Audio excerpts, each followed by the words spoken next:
katika madhambi makubwa ndani ya sheria ya Uislamu, madhambi makubwa kabisa ni mtu au mwanadamu kuzungumza juu ya Mwenyezi Mungu Subhanahu wa Ta'ala jambo ambalo halijui.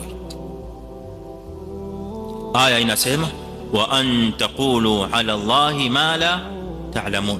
Katika hiyo aya, kwa sababu ya wakati siwezi kuisoma yote, lakini ukirudi katika Qur'ani ukaenda ukiitizama aya hii, utaona kwa Mwenyezi Mungu Subhanahu wa Ta'ala haya madhambi aliyoyataja katika aya hii pamoja kwa jumla yali ameyapanga kwa msururu au kwa daraja ya dhambi dogo mpaka dhambi kubwa.